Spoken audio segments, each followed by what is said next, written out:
Hello there. I'm Dr. Autumn, leadership consultant, wellness coach, author, and I'm incredibly grateful to be your host of the Align Living podcast. I'm here to equip you with the tools, inspiration, and practical tips necessary to lead a life of wholeness and pursue greater shalom in your life and that of your families, teams, and communities. My mission is to empower you to lead from a place of holistic well-being.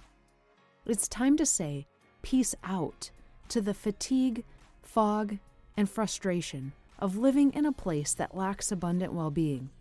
Join me as we embark on a comprehensive exploration of spiritual, physical, mental, emotional, social, and economic well-being, all within the comforting embrace of one podcast. Hey, good people, Dr. Autumn here, and welcome back to the Align Living podcast.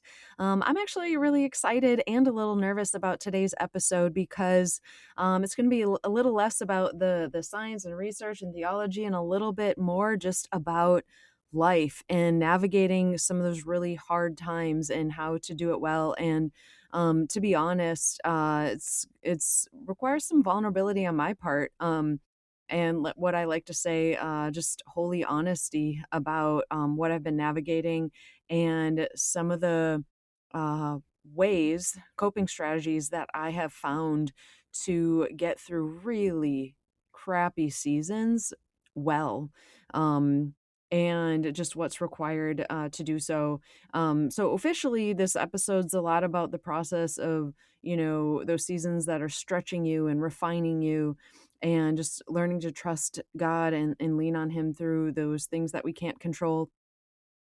But more authentically, my unofficial title is Navigating the What the Heck God season. And this is actually something that has come out of my mouth more in the latter part of my life than ever before, where I'm literally like, God, like, what is going on? Like, what the heck? Navigating just feelings of frustration and confusion and so on and so forth. And I know I'm not the only one. And so stick with me because this episode is going to pack a punch. It's going to be short but powerful because I would say if you want to live a life well lived, we have to know how to wrestle through some of these hardest seasons and what that looks like. So in the season when I'm asking God these questions, this is not with a posture of rebellion or disbelief by any means. I mean, I've had a faith since I was a little girl, and it's been a really, really important, valuable part of my life. But what I find is when you go through really hard times, you have a choice. You can either like level up and really get vulnerable before God on like what you're truly experiencing and learn and grow through that, or you could not steward that season and just end up maybe in a not so healthy place. And so in this season for me in choosing to level up, I spent a lot of time just being really raw and authentic before God and really with a posture of lament. And I think this is something that we don't exercise these muscles enough. We don't find peace in this process enough. Soong-Chan actually wrote a fantastic book about lament. I'll include it in the show notes. And a much abbreviated version in my book, The Playground Leader. I included a chapter on this because our kids are navigating a lot of things, and we want to help them understand how to navigate challenging seasons. So understanding the value of lament is really important. And for me, it's been a long season of this. And it's not that, you know, in these seasons of stretch and refinement, you could still find joy, you could still find peace, you could still have moments of happiness, but you're also experiencing a lot of roller coaster of different emotions that are really hard. And so giving space for lament is really, really important. And so let's just kind of get into the nitty gritty of this. So when you're experiencing lament, this could be while you're navigating confusion or grief, or just trying to be faithful while feeling stretched really thin or maybe feeling a bit tired. And if you've ever had this moment like me where like you're like, God, what is happening? Like those moments, you are not weak in your faith, you are merely human. And this is where you get to learn the love of God, when you learn how to wrestle, because wrestling is super biblical. And I would say, whatever faith journey you're on, if you're questioning, navigating, just know this wrestling process will take you somewhere, and it usually is good. So I want to normalize something. In the Bible, David said, "How long, O Lord?" There's a lot of poetry in the Bible of people crying out to God. Job questioned, and Jeremiah lamented, and even Jesus cried out from the cross, right? And so Dr. Anita Phillips says, no emotion is bad. It's really just leaning into a level of emotional maturity and intelligence while you're wrestling with the hard and shitty, to be honest. So wrestling is not about the absence of faith. I think people get scared of that term, so they, you know, avoid it. But it's wildly freeing and helps you get through the hard. Wrestling is engagement with God, and so that is good, right? God's not intimidated by your confusion. He is not offended by your tears. He's not shocked by your frustration. If anything, honest lament is at this raw edge of intimacy. And that's, what I was leaning into when I said, it's an opportunity to level up in a really good way. And so, what this season has felt like, and not all of these are applicable to me. I just want to name enough examples so that it feels really relevant to whatever season you're in.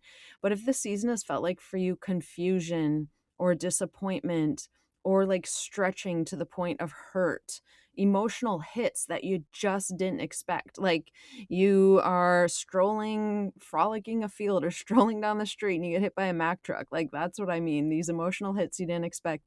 I'm holding calling and pain at the same time. And actually, this is one of the things I very much can relate to, because I would say in a time where some areas of my life were, I just had these desires in my heart that weren't being fulfilled. Yet at the same time, doors were opening in other spaces where I felt like I needed to be aligned so that I was thinking clearly, that I had clarity of mind and peace to get through a lamenting season, a hard season, while also staying true to a calling and doors that were opening in front of me. A very interesting place to be.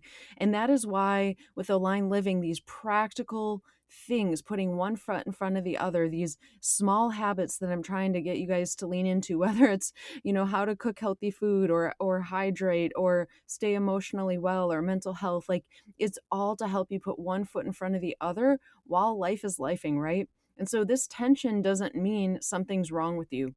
When you're feeling these feelings of disappointment or stretching or whatever, it means you are alive, you're human, you're tender, you're longing for wholeness.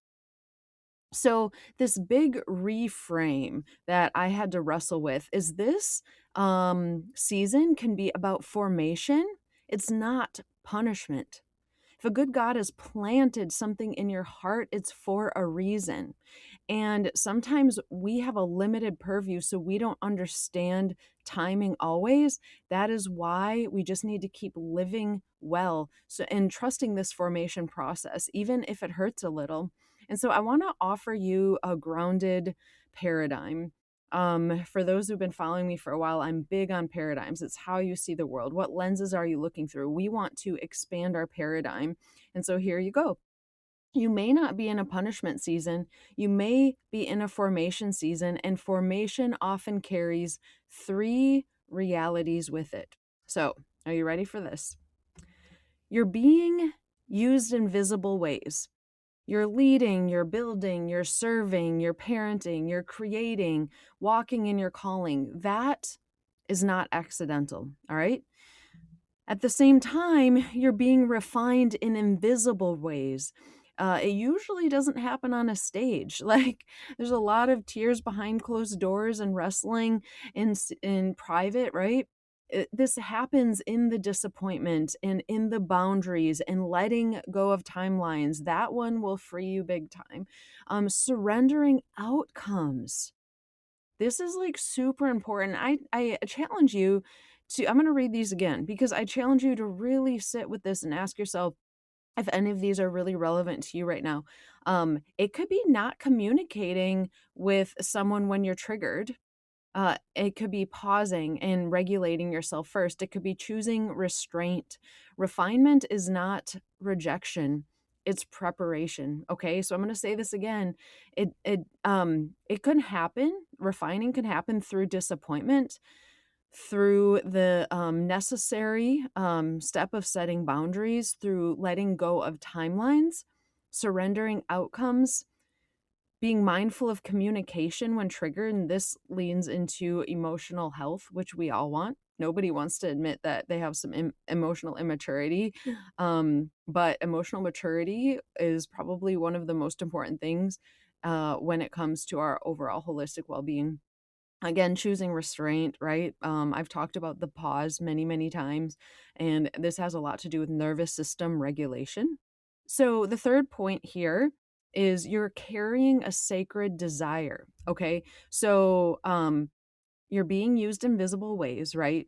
You're living your life out of necessity, and through this you're being refined, right, through the hard, and being mindful of what that looks like. And then again, part of the reason that we usually experience challenges is because you're carrying this sacred desire, and the timing is not when you want it, or it doesn't look like you thought it would look, or whatever it might be. So it could be a dream or a business goal or a work goal. It could be stability, financial stability, mental or emotional health stability, relationships. It could be marriage. It could be having family. It could be, maybe it's being fully chosen. That longing is not shallow at all. And God does not mock holy desires. Now, I know this in my heart, right? I know this in my heart and my head. I'm like, God wants what's good for me. But when you want something and it's not there, then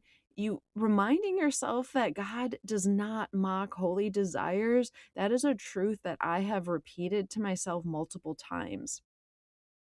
Okay, so then the lie underneath, again, we're human. So, like I said, I've had my faith since I was a little kid, yet I'm still human. And when you go through hard times, it's an opportunity for growth, but you still have to battle with thoughts and unhealthy thoughts. And so, a lot of times this is attached to a lie underneath. And so, here's a subtle lie that high capacity people often fight. If I do everything just right, then God will give me the good thing. But this is false theology. This is performance theology, and it's exhausting. You're not earning love. You're not earning blessing. You're not earning favor. Psalms, again, but poetry books of the Bible. No good thing does he withhold from those who walk uprightly. Okay. I actually really love the verse. I don't know if off the top of my head and talks about, if we want the very best for our children, how much more would a good and perfect God want for us? Okay. And so, walking uprightly does not mean perfection. It literally means surrender. When you're looking at this verse here in Psalms, we're talking about just surrendering to God. And this is where wrestling and being open and honest, that holy honesty, that's what this is all about, really.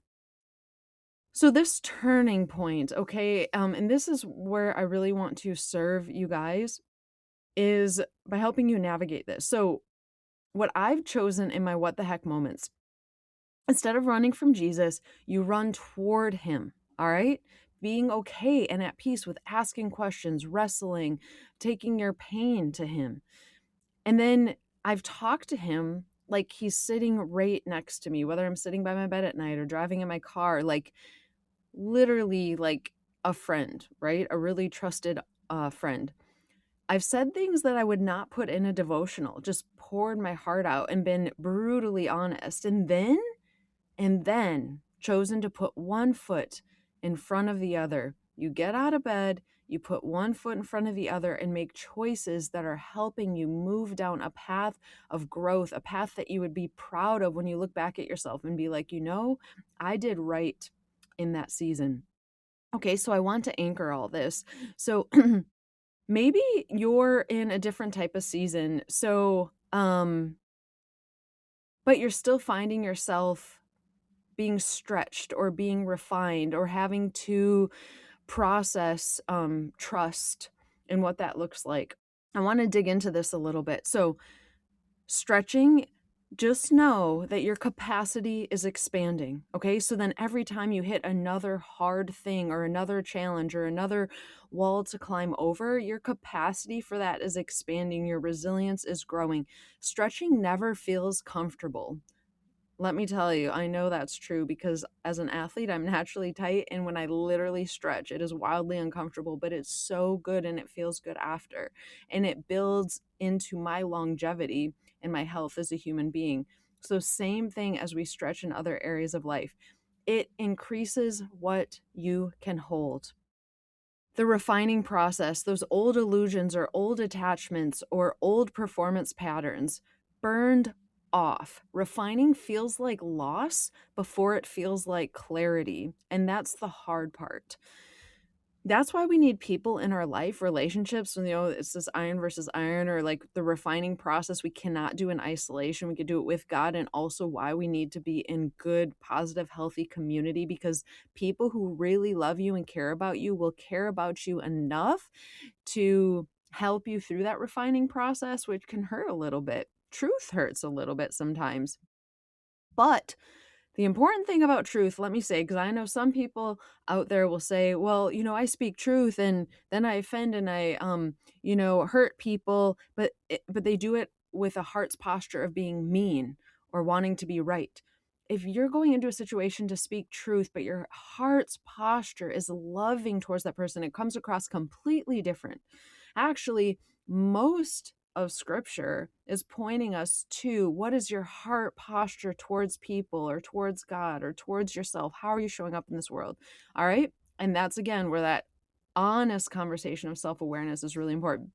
All right. Stretching, refining, trusting, walking without guarantees. Whew. Choosing obedience without outcomes. Trust is built in the ambiguity, and we don't like that. And these seasons, the stretching seasons, often precede expansion. So hold on to that. You're being refined for a reason. And the hope and anticipation is expansion. What that looks like, we don't know, but we know that it's good. So expansion isn't just that platform or that goal or that family. It's emotional steadiness. It's secure attachment. It's discernment. It's finding peace strong enough to carry covenant or to carry that deal or to carry whatever might be coming before you. Okay. So, what does that have to do with aligned living? So, right in the middle of all of this,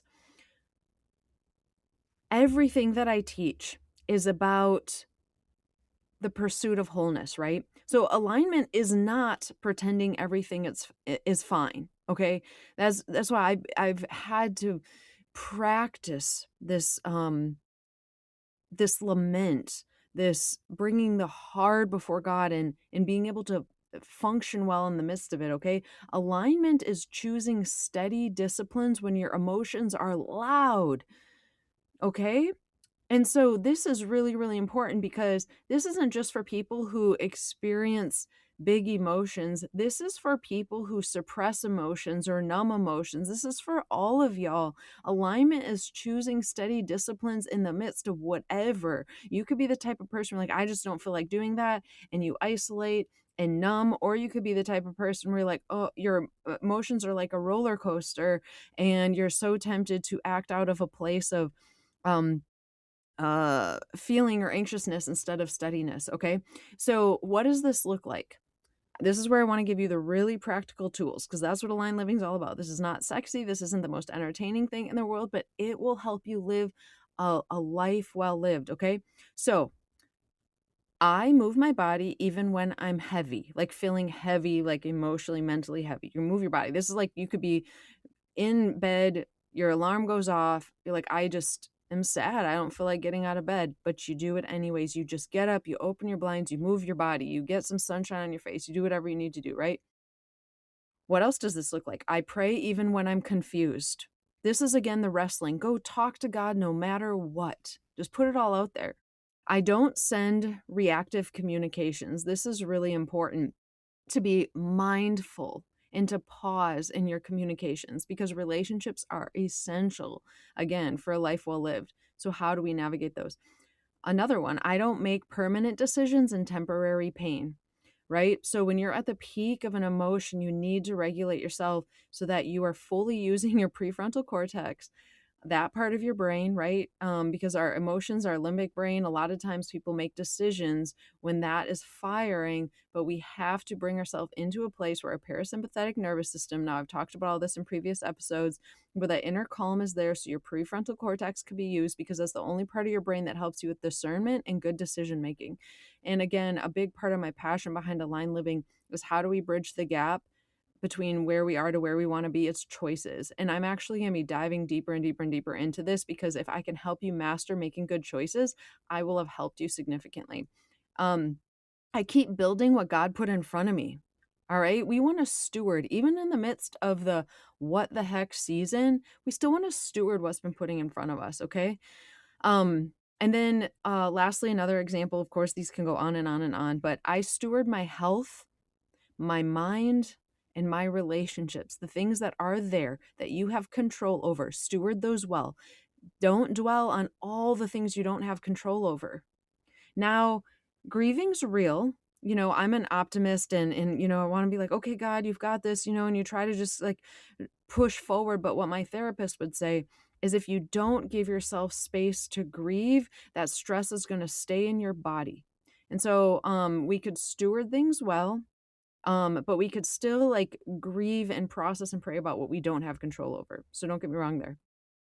So all this is not denial, this is formation, right? Like doing these good things in the midst of the hard. We're not denying the hard and the challenges, but is part of the formation process, okay? Now, some anchoring truths to hold on to, because I literally have to have these to remind me when my mind starts taking me to a place that I don't want it to go. All right. You are allowed to hope without clinging. Okay. Hope is so important.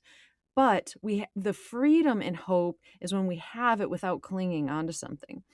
You are allowed to grieve without losing faith. Okay. And this is part of the lament process. It's a big part of spiritual formation. You are allowed to want more without being ungrateful. And I have to wrestle with this a lot, because I'm like, oh, but God, like, why am I want these things and da da da, but like, I have all these things to be grateful for. And then I start to feel guilty. That's me. That's my fault. That is not something God wants of us. We are allowed to want more without being ungrateful. We can express what we're grateful for and have other desires. You can wrestle and remain faithful at the same time. Faith is not the absence of what the heck moments. Hold on to that one. It's refusing to let those moments define the narrative. Okay? That's really important. So again, faith's not the absence of like what the heck is going on, but it's just refusing to let those moments define the narrative. Okay? So, if you're in this like, Jesus, what is happening season, maybe it's not punishment, maybe it's preparation. Maybe you're in a stretching and refining and learning to trust God season. You are not unseen. You are not forgotten. You are not behind. Remember the timeline conversation we had. You are simply being formed, and you are still deeply loved. All right. So as I wrap up here, what does this look like super practically? Because stretching seasons sound noble in theory. However, what does this actually look like? Let's say on a random Tuesday, you are, tired, your heart is sad, your mind won't slow down, you're foggy. Like, what does formation look like in real life? Okay. So, first of all, this is radical self awareness. In my Aligned Living community, the courses that I offer, one of the initial like onboarding courses has to do with having self-awareness, because if you don't, it becomes very difficult to make steps towards where you want to go. So radical self-awareness, again, without drama, just steady. These stretch seasons demand honesty, not spiraling, not self-condemnation, not analysis paralysis, overthinking, but just honesty. You take a pause or a timeout, whatever you need, and you ask, what am I actually feeling right now? What story am I telling myself? Is this reaction proportionate to what you're going through? What would the secure, grounded version of me do next? Okay. I might put these questions in the show notes so they're easy to access. But if you don't pause to ask honest questions, the process will be very much harder. Trust me, very much. Okay. Whatever. Because what you refuse to examine, you will repeat. Now that is honesty. If you refuse to examine it, it's a pattern. Remember, we've talked about the neurons are attached to your thoughts are attached to embedded memories and your subconscious. So again, if you are not intentional about examining these things, you will repeat them. That's self-sabotaging patterns or poor coping strategies, so on and so forth. Poor nervous system regulation. So self-awareness shortens the suffering, all right? Like in the moment, you're like, oh, this sucks when you got to really like look at yourself, but it shortens the suffering. Avoidance extends it, all right? This is really, really important to hold on to. Now, the second part here after self-awareness is just regulating your nervous system like it matters, because it does. Like we hear about this all the time, like nervous system, yes, vagal tone, okay, cool, sounds lovely, but it is so important because think about it, back to choices, everything in life.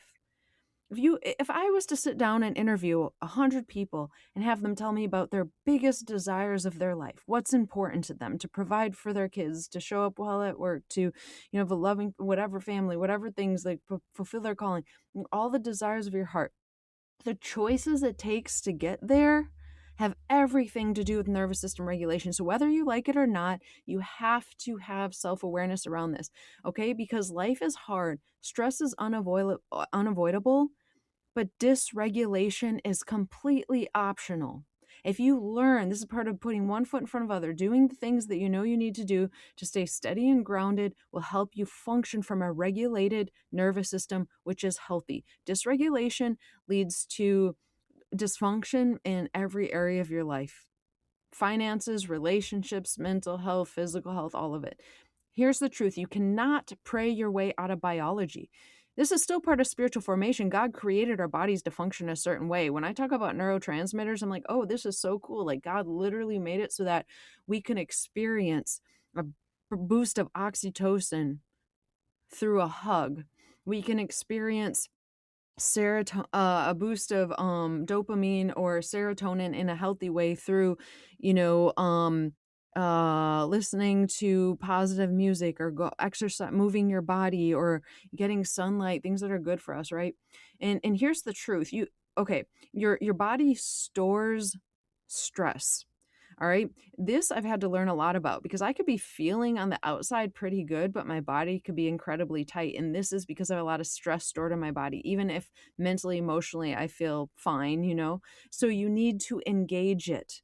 You need to engage it. I've learned so much about this. It's fascinating. So go outside, let sunlight hit your face, walk without your phone, cook something nourishing, stretch slowly, breathe deeply, dance.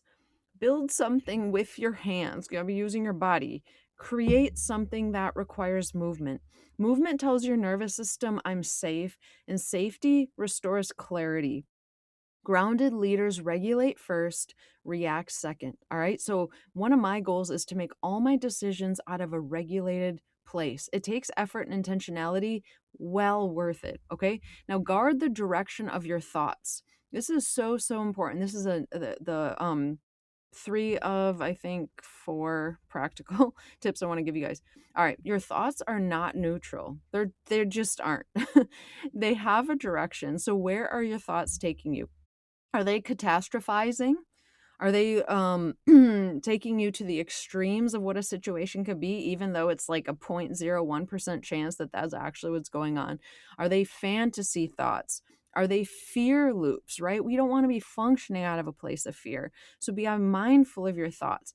Or are your thoughts going towards reality, towards responsibility, towards trust? Okay, this is super important. This is where alignment gets mature. You focus on what you can control, you surrender what you cannot. Simple as that. If you don't, your body will carry the cost. Trust me.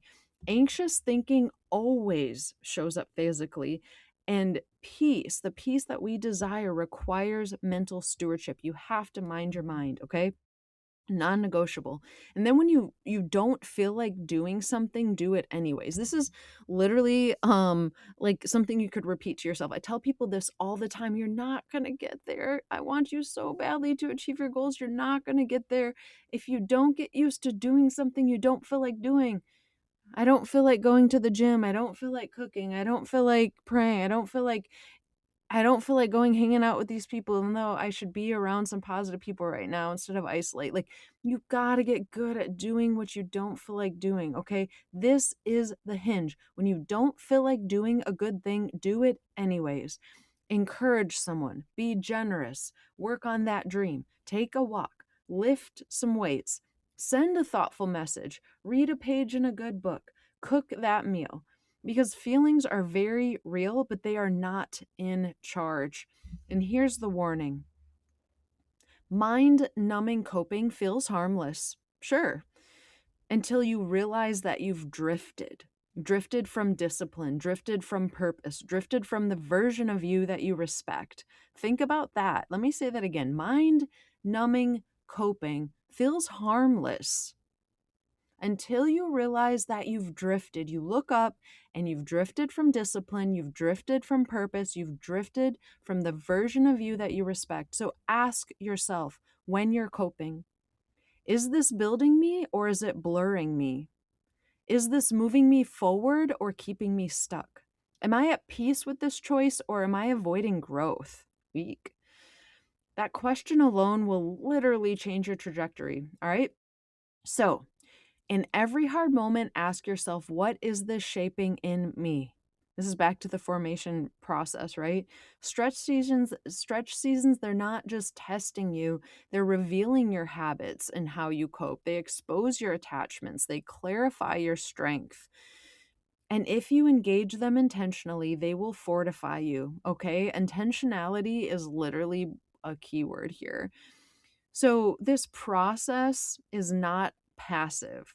That's why I'm leaving you with that word intentionality, because we have to be intentional about what we're doing. It's an active participation with God in your own becoming. You don't control the timeline. You don't control other people. You can't control other people. And you don't control outcomes, but you absolutely can control your posture, your obedience, your discipline, and your alignment. All right? And over time, this will compound. You're not waiting for life to calm down to become whole. You're literally becoming whole in the midst of the hard. And that's the truth we want to hold on to. And it's wildly powerful. So I'm going to leave you with this. Showing up well when you're hurting is hurting in any way. It could be anger, it could be sadness, it could be disappointment, it could be grief, loss, whatever it might be. Showing up well in this space is really, really important. One of the most practical things I've learned in my seasons of hard is that you don't have to feel steady to act steady, right? Putting one foot in front of the other, it's not denial, it's dignity. It's asking, even though I'm grieving, even though I'm frustrated, even though I'm disappointed, how do I want to show up in this moment?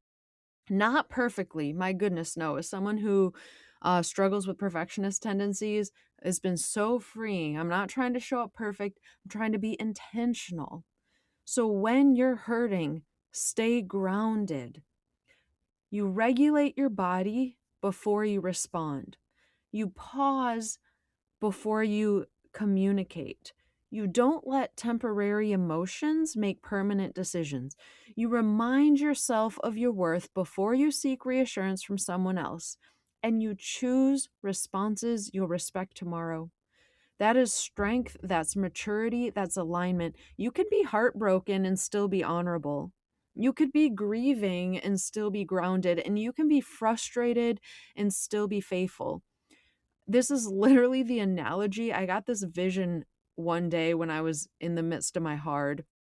I feel like I have the sun beating on me. It's blue skies. There's a slight breeze that's hitting me. And also simultaneously, I'm getting plummeted by rain and storms and dark clouds and lightning and all the things. Like, to live in this tension well between these two things is a really, really good place to be. And that's alignment, because you won't be in the really hard forever. It will come and go. But being able to live in this tension well in a way, again, that you choose responses you'll respect tomorrow. And sometimes the greatest growth isn't in getting what you want, it's becoming someone you're proud of while you wait. Thank you, everyone, for listening. I hope this has left you with some food for thought. And until next time, stay aligned. Thank you for tuning in to the Aligned Living Podcast. I'm Dr. Autumn, your guide on this journey to shalom or wholeness. Ready to embark on this journey of self-discovery and transformation? Head over to autumnswain.com to learn more and to dive deeper into the world of aligned living. Until next time, stay aligned.